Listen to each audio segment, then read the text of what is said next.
The fog came in thick that November evening, rolling across Innsmouth Harbor like a living thing. Thomas Marsh stood at the end of the old pier, his weathered hands gripping the salt-crusted railing as he stared into the gray wall of mist that had swallowed the ocean whole. He had fished these waters for 43 years, just as his father had, and his father before him. But tonight something was different. The air tasted wrong. Copper and brine mixed with something else, something ancient. Then he heard it, a voice calling his name from somewhere deep within the fog. His grandfather's voice, the same grandfather who had drowned in these very waters 30 years ago, his body never recovered. "Thomas!" The whisper slithered across the water like oil on glass. "Thomas, we've been waiting." He should have run. Every instinct screamed at him to turn away, to leave the pier and never look back. But Thomas Marsh was a fisherman, and fishermen don't run from the sea. They respect it, they fear it, but they never run. That was his first mistake. Innsmouth Harbor had always been a town of secrets. Founded in 1643 by Captain Obed Marsh, it had thrived on whaling and fishing for nearly 2 centuries before the catches began to dwindle. The old-timers spoke in hushed tones about the pact Captain Marsh had made with something in the deep. They called it the Dagon trade, though most dismissed it as superstition, the rambling of men who had spent too many years staring at the horizon.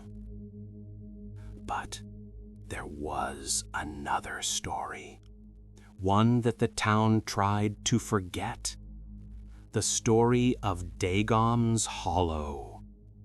According to the fragmentary records in the Innsmouth Historical Society, there had once been another settlement, older than the current town, built on a spit of land that jutted into the bay. The settlement had vanished in 1846 during a storm of unprecedented violence. When the waters calmed, there was no trace of it, no wreckage, no bodies, nothing. 217 souls had simply ceased to exist. The official explanation was a massive landslide, the soft coastal rock giving way and sending the entire promontory sliding into the depths. But there were other stories about strange lights seen beneath the waves on moonless nights, about fishermen who swore they could see buildings down there impossibly preserved with things moving between them, things that had once been human. Thomas had grown up with these tales, dismissed them as he dismissed all such nonsense. But now, standing in the unnatural fog, with his dead grandfather's voice calling his name, he wasn't so sure. The storm hit at midnight. It came from nowhere, a wall of wind and water that seemed to rise from the ocean itself rather than fall from the sky. The waves grew monstrous, 40 feet tall, smashing against the seawall with a fury that shook buildings and shattered windows. The town's emergency sirens wailed, but their sound was swallowed by the roar of the tempest. Thomas had made it home, but he couldn't sleep. He stood at his window, watching the apocalyptic scene unfold, when he saw something that made his blood freeze. The water was receding, not pulling back like a normal tide, but being pushed away, as if something enormous was displacing it from below. In the lightning flashes, he could see the seabed being exposed, acres of it, revealing a landscape that hadn't seen air in over a century and a half.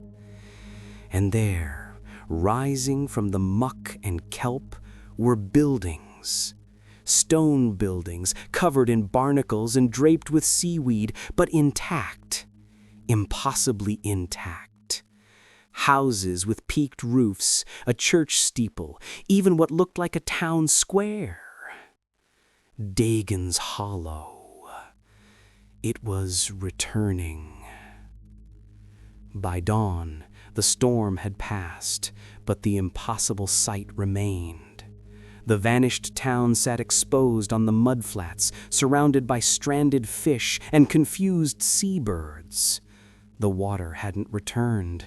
It was as if the ocean itself was afraid to touch that cursed place. The authorities tried to keep people away, but Thomas Marsh was not a man easily deterred. He gathered a group of the bolder townsmen, men who had known the sea all their lives and feared little. There were 6 of them: Thomas, his nephew James, old Ben Gardner, who claimed to have dived the area as a young man, and 3 others whose names would not matter by the end. They walked across the exposed seabed as the morning sun struggled to penetrate the lingering mist. The ground was slick with algae and littered with the detritus of the deep. The smell was overwhelming, a concentrated essence of decay and salt and something else. Something that reminded Thomas of a butcher's shop left closed for too long. The buildings were wrong. Not obviously so, not at first glance, but as they drew closer, Thomas began to notice the angles. Doorways that were too wide, windows placed at heights that made no sense, roof lines that seemed to shift when you weren't looking directly at them. The architecture of Dagon's Hollow had not been designed for human comfort. The stones themselves were covered in carvings, bas-reliefs that depicted scenes of worship, but the things being worshipped were not of any Christian tradition. Fish-like creatures with humanoid features, their mouths open in what might have been song or might have been screams. And everywhere repeated over and over a symbol, a rough circle with radiating lines like a child's drawing of the sun, but somehow twisted, corrupt. "We shouldn't be here," James whispered. His face had gone pale, and his hands trembled as he touched one of the carvings. "This place, it's not right." But Thomas pressed forward, drawn by a compulsion he didn't understand. His grandfather's voice had fallen silent, but he could feel something calling him. Not a voice, but a pull, like a fish hooked on a line being slowly reeled in. They found the temple at the center of town. It was the largest structure, built from blocks of stone so massive it seemed impossible they could have been moved by human hands. The entrance yawned open, a perfect square of darkness that the morning light refused to penetrate. The smell that emanated from within was indescribable. Ben Gardner crossed himself, the old Catholic gestures mechanical but heartfelt. "I've been to sea 40 years, he said, his voice cracking. "Seen inns that would turn a man's hair white. But this, we need to leave. Now." But Thomas was already descending the stone steps into the darkness. The interior of the temple was vast, far larger than should have been possible given the size of the structure from outside. The walls were covered in more carvings, but these were different. These depicted a history, a narrative that Thomas's mind struggled to process. He saw the first settlers arriving, saw them fishing the waters and going hungry as the catches failed, saw them building this temple on the instructions of their leader, a man who bore an unsettling resemblance to Captain Obed Marsh, saw them making offerings at an altar of black stone. Small offerings at first, fish, livestock, then larger ones. The carvings grew more disturbing as they progressed. The humans in the images began to change, their features becoming more aquatic, their hands webbed, their eyes growing larger and rounder. They were shown returning to the sea not as corpses, but as something else, something that lived in the depths and sang songs of praise to entities that dwelt far below the reach of sunlight. At the far end of the chamber, the altar still stood. It was a massive thing, carved from a single piece of obsidian or some similar volcanic glass. The surface was covered in channels, grooves worn smooth by centuries of use. Thomas didn't want to think about what had flowed through those channels, but he knew.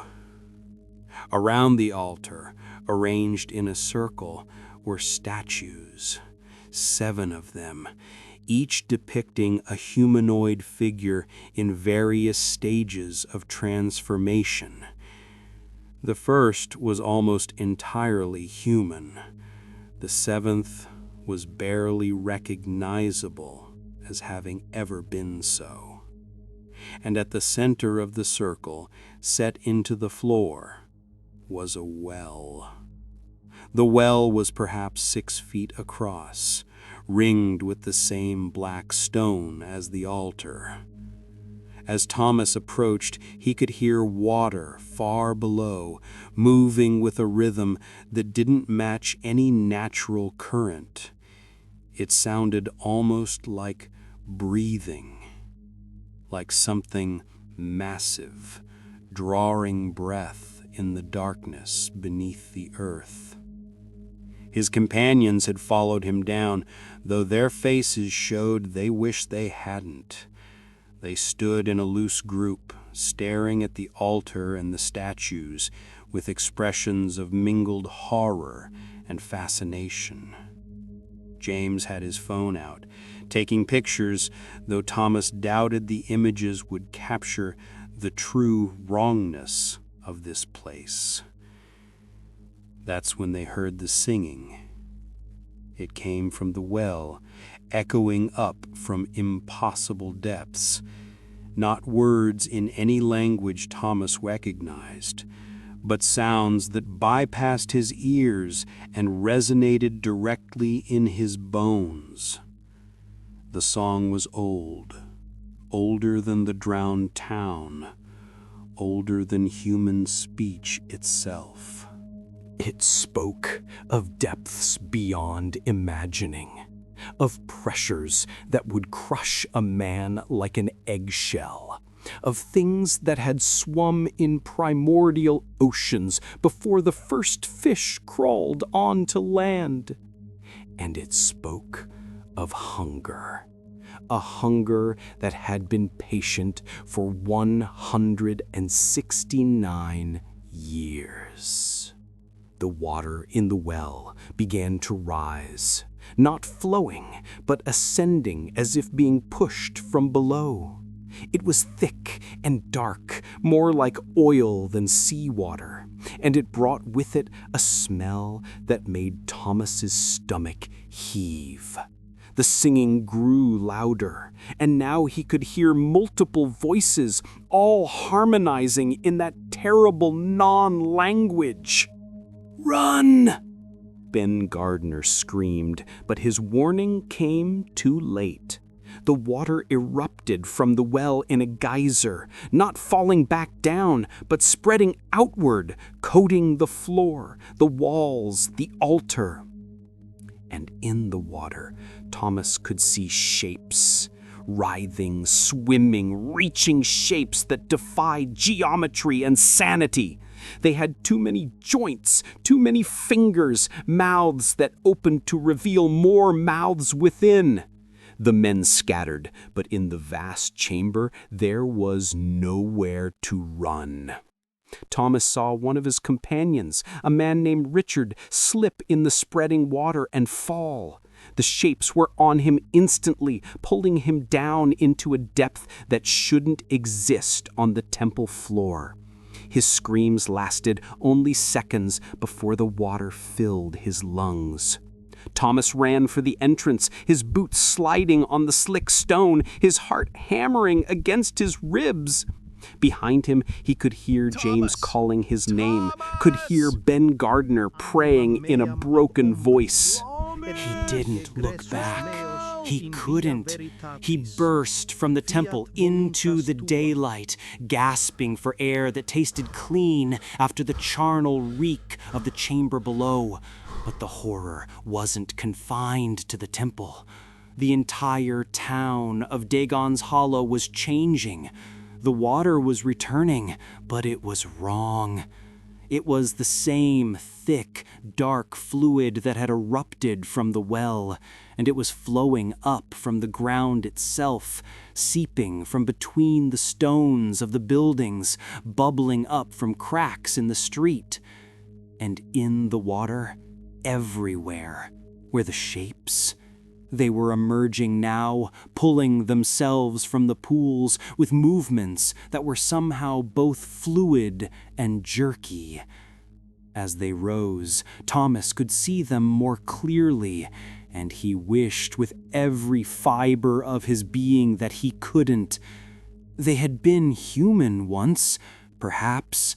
The basic structure was there: 2 arms, 2 legs, a head. But the details were all wrong. Their skin was a mottled gray-green, scaled in places, slimy in others. Their hands were webbed, the fingers too long and ending in curved black claws. Their faces, oh God, their faces! The eyes were huge and unblinking, perfectly round and reflecting light like a fish's. The mouths were wide, far too wide, stretching back almost to what passed for their ears, and filled with rows of needle teeth. But worst of all was the recognition.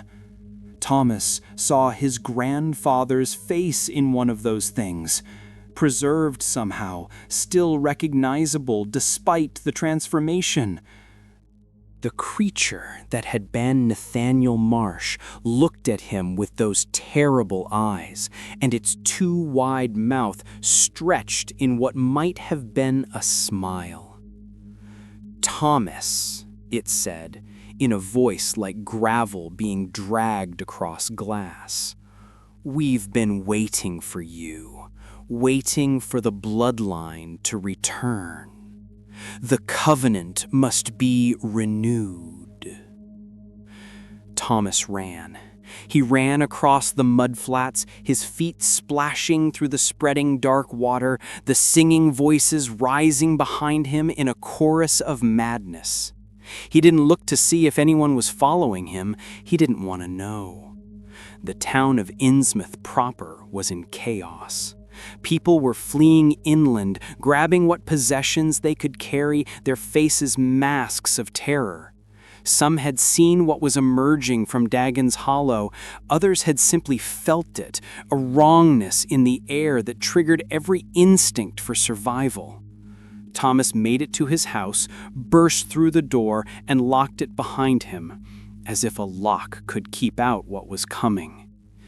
He went to his window and looked back toward the bay. The water had returned fully now, but Dagon's Hollow was sinking again, being reclaimed by the depths. The last thing he saw before the town disappeared was the temple, its dark entrance still visible above the rising tide. And in that darkness, he saw eyes, hundreds of eyes, round and unblinking, watching the shore, watching and waiting. The official story was that the storm had caused an underwater landslide, temporarily exposing some old ruins before the natural seabed configuration reasserted itself. 6 men had been caught in the area when the water returned. Only one survived.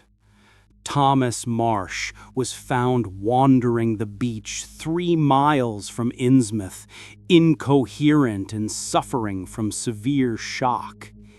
He spent 6 weeks in the psychiatric ward of St. Mary's Hospital in Arkham. The doctors said he had experienced a traumatic hallucination brought on by the stress of the storm and the death of his companions. They gave him medication, taught him breathing exercises, assured him that what he thought he had seen was not real. He wanted to believe them. God, how he wanted to believe them. But every night he dreamed of the temple. He dreamed of the well and the singing that rose from its depths. And in those dreams, he felt something changing in himself. His hands felt strange, the skin between his fingers stretching. His eyes hurt in bright light, but grew sharper in darkness. When he looked in the mirror, he thought he could see his face beginning to shift, his features becoming more aquatic. The doctors said these were persistent symptoms of his trauma, nothing more. But Thomas knew better. The covenant had been renewed after all, not through willing sacrifice, but through blood. By entering that temple, by hearing that song, he had become part of something ancient and terrible.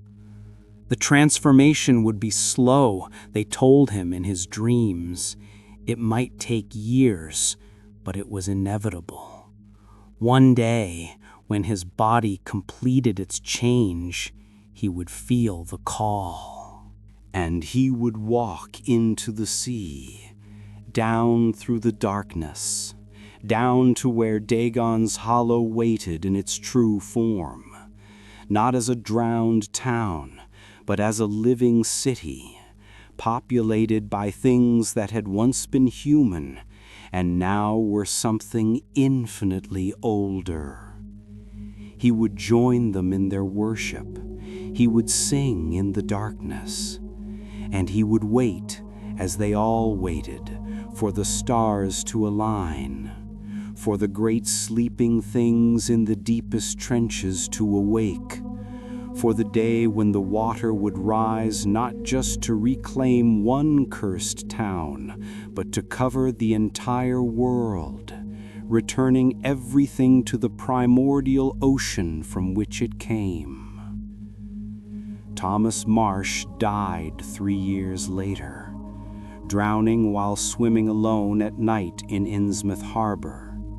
His body was never found.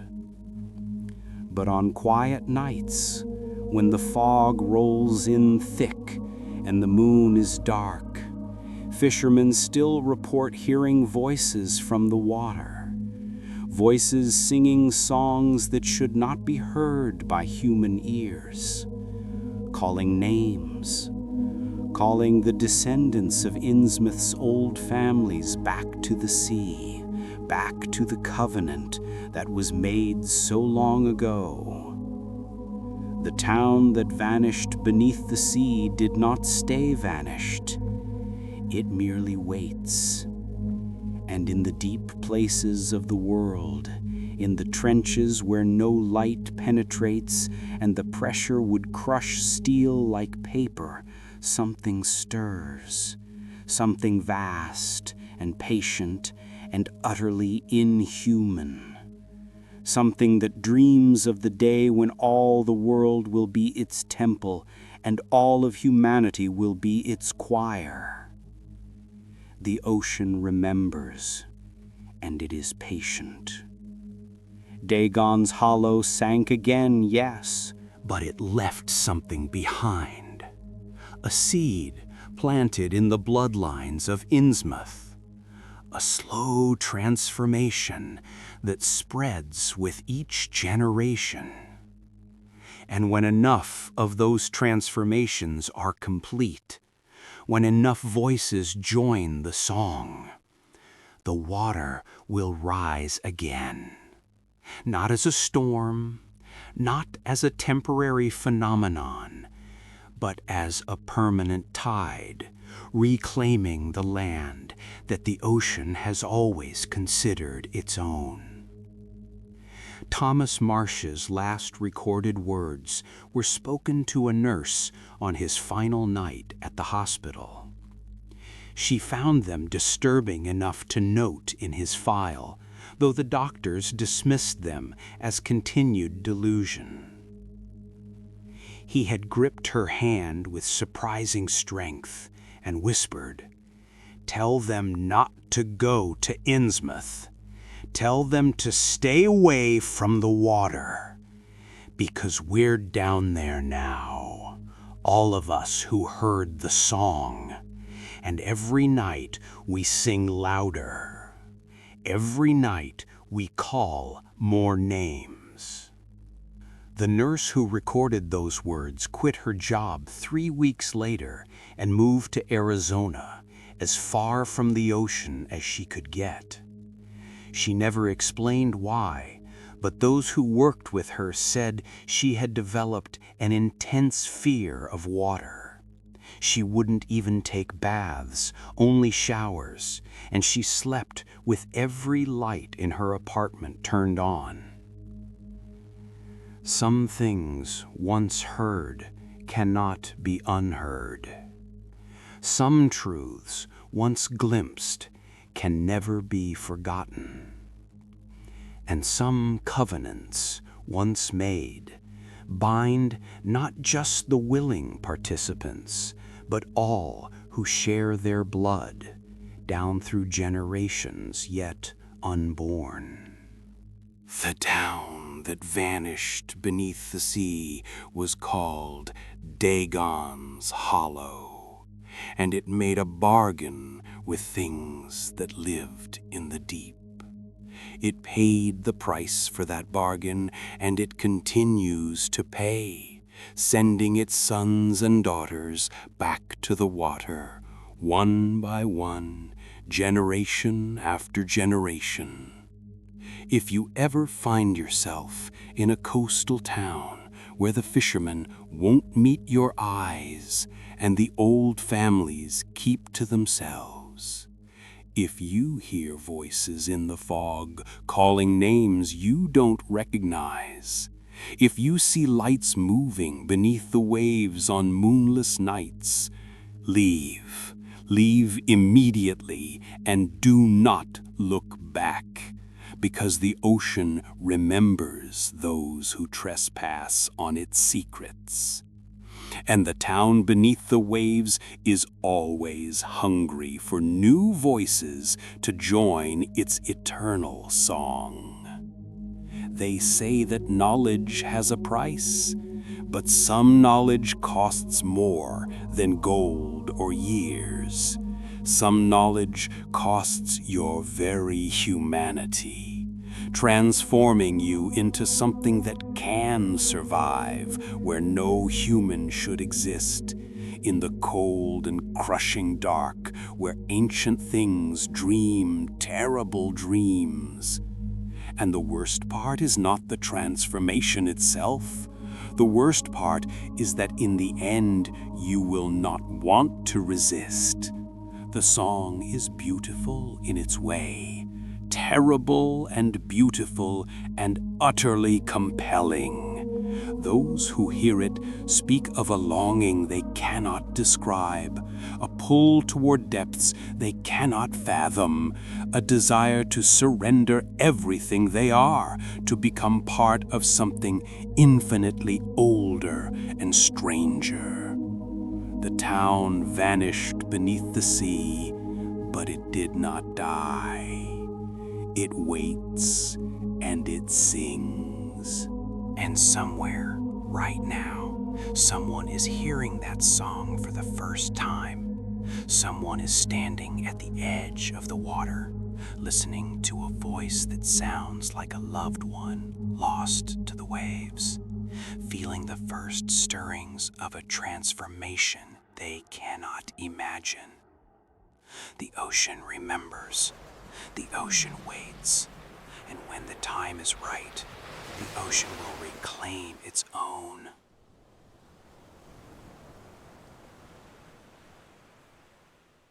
If the signal of tonight's story reached you, don't face the next one alone. Subscribe to Call of the Unknown. Turn on the notifications and leave a comment below. Until the next broadcast, keep your eyes open and your lights